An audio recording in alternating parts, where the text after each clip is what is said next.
Hi, and thanks for taking the time to watch this video about job descriptions and organizational charts. We're going to be using this material to kind of do a couple of small homework assignments. One is to generate a job description for yourself, and another one is to write an organizational chart. So hopefully the information that I put together will get you on the right track, at least be able to get you to, think about what should go in there. You guys will be presenting those at our next get together, our next meetings. So I had hoped to kind of do this in person, but it looks like I'm going to have a root canal on Wednesday, which is the day that we're getting together. So this may be just a video presentation this time. So anyway, let's kind of get going. I wanted to kind of start off with something kind of funny, but relevant to what we are doing. Let's see if I can get this going.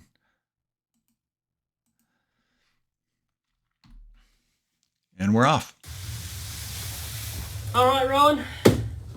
Last four of the day. Signed and out of here. Get him out of here. Such a shame. What do you mean? Oh, don't worry. Might as well grab the rest. Oh, thanks, mate. Cheers. It's all going to the same place anyway. It's all going to the same place. Well, no. You're delivering those 4 boxes and that's the rubbish. Rowan, I've been here 6 years. Don't you know what to do? Well, I think I know what you do, but why don't you give me a recap? Oh, okay. Man, these 4 boxes. Come with me. Because I am a delivery man. I take them outside and I put them in my Car? and I drive it down the road and I take it to the rubbish Customer. dump. What did you say? So, hey? What did you... It sounded like you said rubbish dump. Did you say the customer? You turned to the customer, right? Yeah. Oh, I thought you said to the refuse station, like to the rubbish dump. No. I was like having a moment of like, oh shit. Oh god, imagine if for the last 6 years you've been taking all this stuff to the rubbish dump. Oh no. Oh! Shit, that'll be pretty stupid, eh? I was worried for a second. Oh well. Better get these to the customers. Get him out of here! Where do they go? To the customers. Where do the customers live? What do you mean? Where do the customers live? Oh, the addresses are on the boxes. Oh. They are. Okay. Thanks for taking the rubbish out, man. I appreciate Okay, it. mate.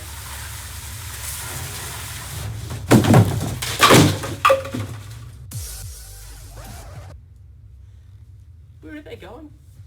The addresses should be on. Oh. Sorry. I quite like that. The addresses should be on. Oh, are they? Holy shit. Maybe I should go. So kind of funny. I think it's kind of relevant to what we're talking about today. So figured I'd throw that up there. So basically, I've taken a bunch of clips from Mark Goldston, the guy that's on the screen right now. He's with VentureKit. He's one of the founders, and he's got some. He typically works with the tech industry and kind of in an HR capacity. So hiring, firing, and HR issues. He's got some great tips. He put together a video on how to write a job description, and I've taken some clips out of it that we can kind of break down a little bit more. So the first part that we're going to talk about is goals. So I'll let him kind of cover that now. First, a job description outlines a role to potential candidates, but it also serves other goals. It's a spec that defines what your team should hire for, just like a product spec defines what your team should build. It helps determine the role's title, compensation, and success metrics to measure performance. A good description also conveys what a more junior person should develop toward for promotion. A description helps protect the company if an employee claims that a task is not part of their role. At its best, a job description is a recruiting tool that excites people to work for you. For many, it will be their first impression of your company. You want it to be a good one. So, that brings us to the question of why have a job description, right? So for all the reasons that Mark spoke about, role definition within your organization is going to be, the key factor on why we're doing this process, in my opinion. You're going to be kind of deciding how this role fits into your organization. So think about not just necessarily writing a job description for yourself in this case, but if you're writing a job description for a service advisor, or you're writing a job description for a technician, you're going to want to define exactly kind of who you're looking for. Now, it's always great to be idealistic and say, I want this person to be, seasoned by 30 years and have all this experience and all this technical knowledge. And sometimes that's realistic. And sometimes, we need to modify those expectations. So, and for various reasons, and for a lot of times, really good reasons, like your company can't afford to hire a full-on technician right now, or maybe you can't afford to hire a full-on service advisor at this point. Maybe you just need help in other areas. It establishes a chain of command. So right up front, you're going to talk about who might be, who this ideal candidate might be reporting to, and who might be reporting to that candidate. Identifies skills required for the position, obviously. Establishes your company culture. So we're going to be, part of this job description is going to be to write a little blurb on who your company is. And that generally comes from management or leadership at the shop, or not leadership, but ownership at the shop. They usually establish the vision of the company. So, and you're obviously part of that company and that company culture. So you should already have something like that already written, because most of your ownership has been in pro service for a long time, and they should have all those materials at your disposal. So just go and ask. And then you could kind of work with them to make it better and polish it up a little bit more. It defines milestones for future responsibilities. So back to point number one, where you're trying to define this role. Maybe you decide that you just want to bring in a service advisor assistant of some kind that maybe checks in vehicles, answers phones, orders some parts. And maybe you want to groom this person into a full service advisor at some point in the future. So those milestones are going to be super important to identify those up front, what you know now and what you're going to be learning in the future, and when I want you to learn those responsibilities and those skills in the future. So that's how you could set up and measure people, and you could also lay out a roadmap for them. And this is important for the job description that you're going to be creating for yourself, because you're probably not all exactly, running and making all the decisions at the shop at this point. So it's good for you to work with ownership of this shop to decide what those milestones are for yourself. So that's going to be a key part of this assignment that we're going to talk a little bit more about in a few moments. It could summarize the compensation and benefits package. Now, you may not be part of the decision-making party when it comes to what the compensation is going to be for different positions within your organization. And maybe you are, or maybe you're making for, like the C-Techs and the cleanup crew and some of those guys, but maybe not some of the more senior people at this point. But for our purposes and for what I have for homework for you, we're just going to leave that off for now. So, but a good job description will have a pretty good sense of, and a written compensation and benefits package. And job descriptions can be modified into a job ad, of course. So the better these are written, the more clearly they're written, the more clear you are about who you're hiring, the better success you're going to have. So the next section is going to be job analysis. So you're basically going to be deciding, how do you go out and gather this information, who we're looking for? And that's what Mark is going to talk about here. The first step of creating a job description is assessing what you need through a job analysis. This may actually be the hardest step. At a startup, needs are constantly changing and people wear multiple hats. If you're not familiar with an area like engineering or marketing, you may miss important subtleties. A job analysis determines the responsibilities, qualifications, and conditions of a role. For the common roles in a startup, this doesn't need to take a lot of time. You can ask your team questions like, what skills do we most need right now? What are you doing that should be done by a new hire? What are you feeling overwhelmed by? If you're hiring for a role that someone already fills, you can ask them to outline a day in their life. What would you say you do here? Maybe not quite like that, but do get specific about the skills you need. I often see founders miss important differences between hires within a department. An example is the types of designers. I've heard founders say, I need a designer, without any clarification, but there are many types of designers. User experience designers plan the entire experience of a product using interviews, storyboards, and sitemaps. User interface designers create the actual interface of an app using languages like HTML, CSS, and JavaScript. Graphic designers create visual elements like logos and images using tools like Adobe Photoshop and Illustrator. Every functional area has nuances like this. If you don't know them, research what you actually need up front, or you'll waste a lot of time. So obviously, Mark is talking about the technical industry, but we could imagine that this transfers all over to our industry as well. So you just change out the titles and change out the job descriptions, and you can imagine, that, what he's trying to say, what message he's trying to convey to us.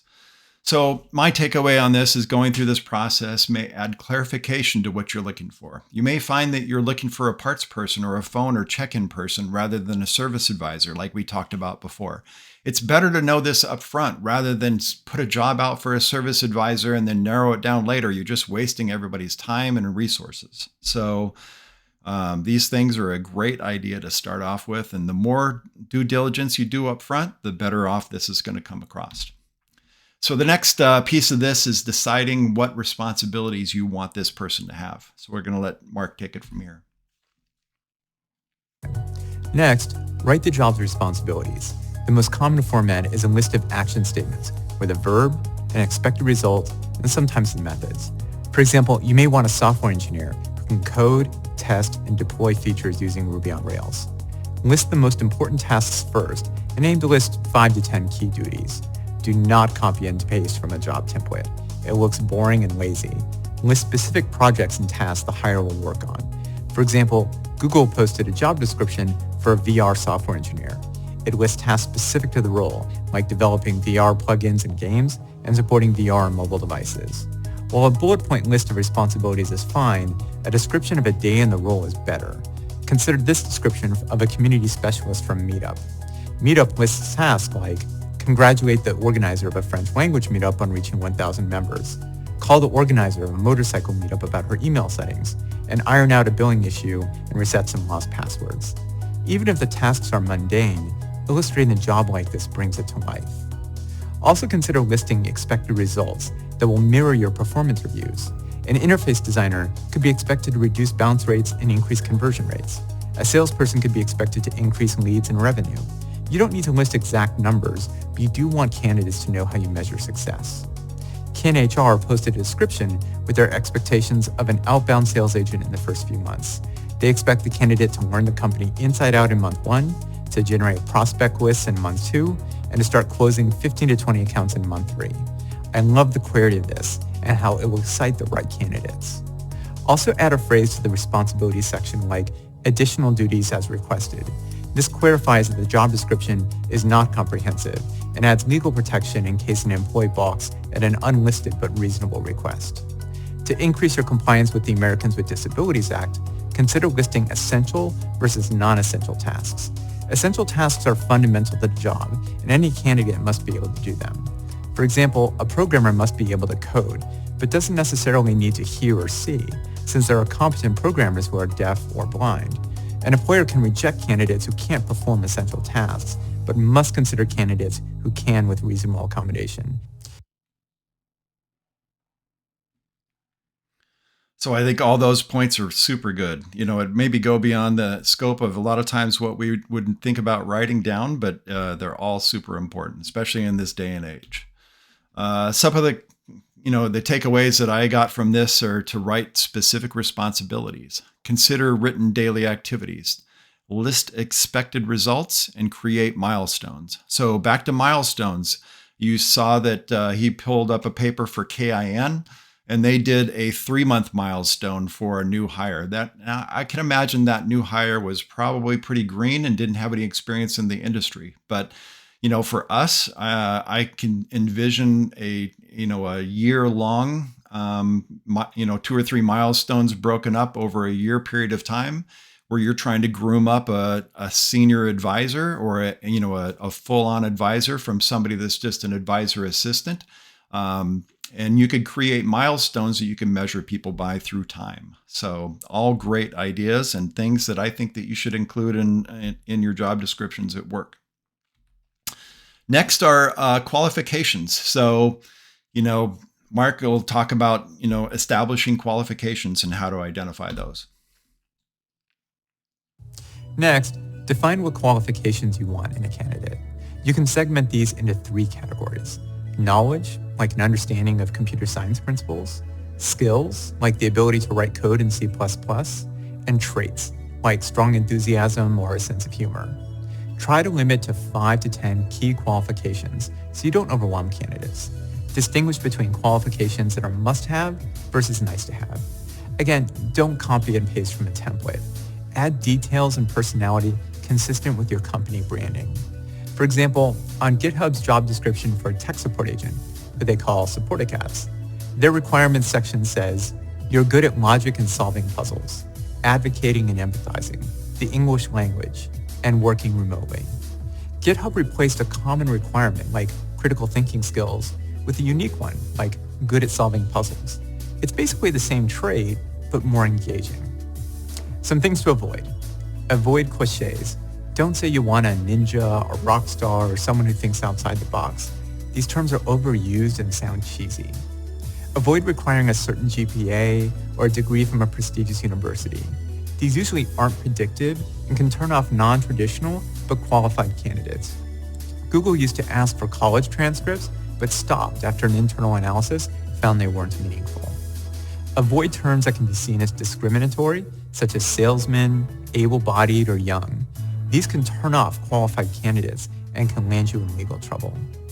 I also prefer to avoid requiring specific years of experience unless the number is well-informed.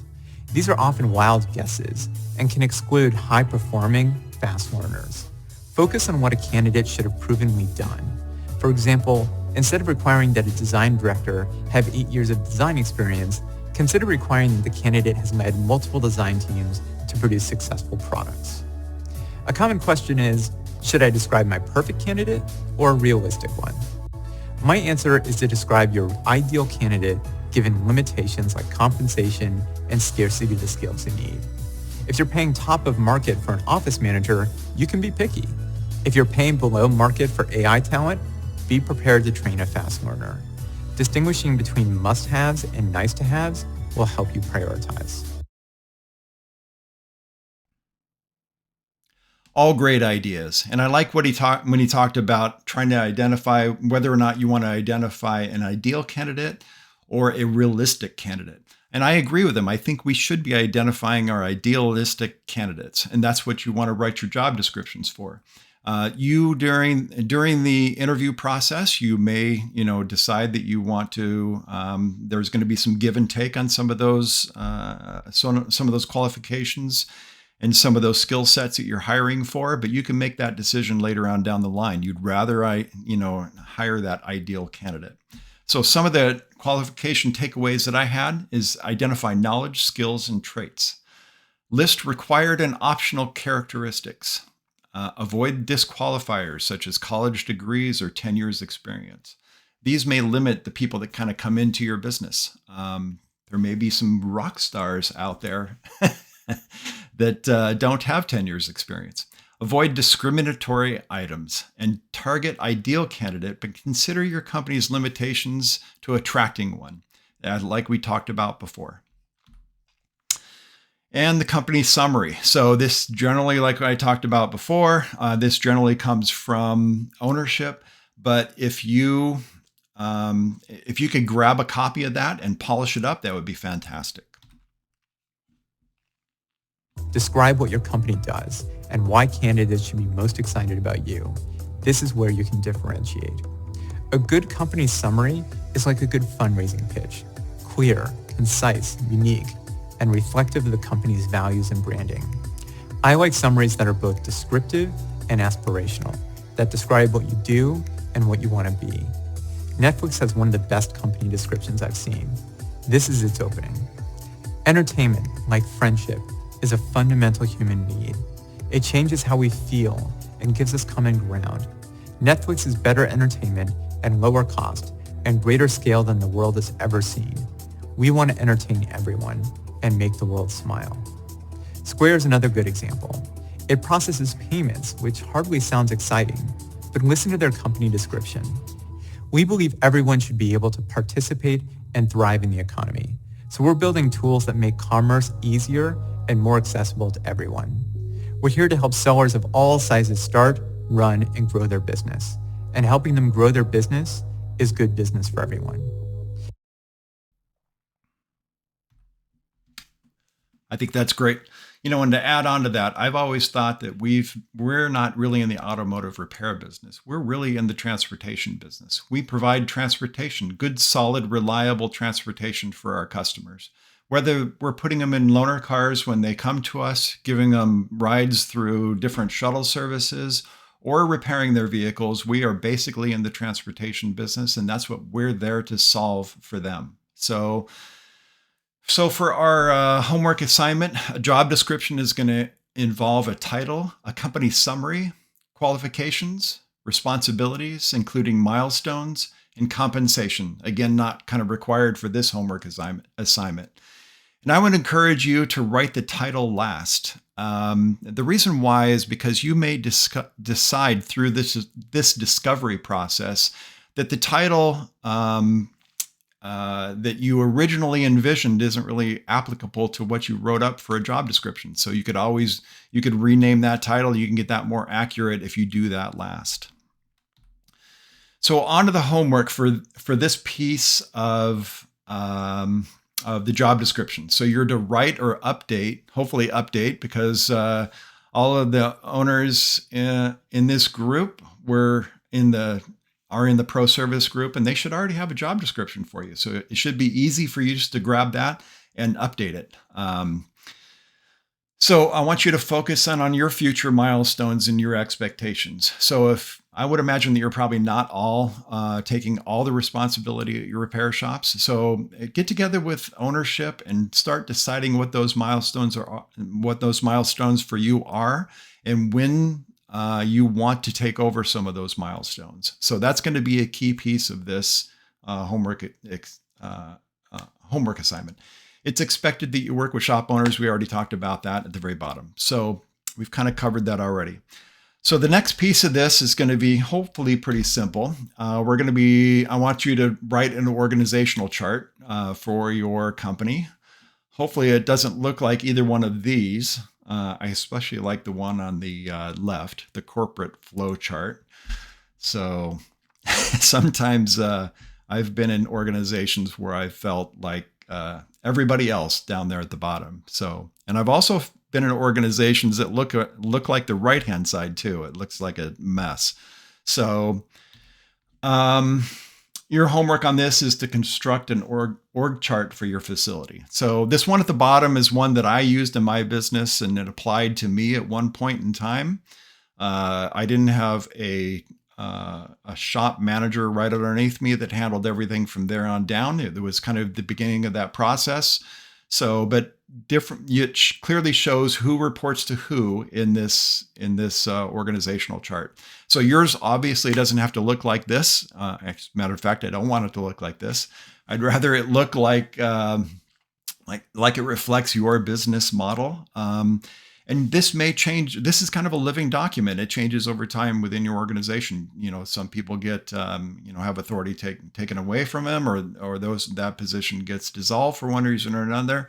And other people come into the organization that have different leadership abilities. So for those two pieces of those two parts of the homework, there's going to be some resource materials we're going to be using Google Classroom. And there's going to be samples of org charts and samples of job descriptions.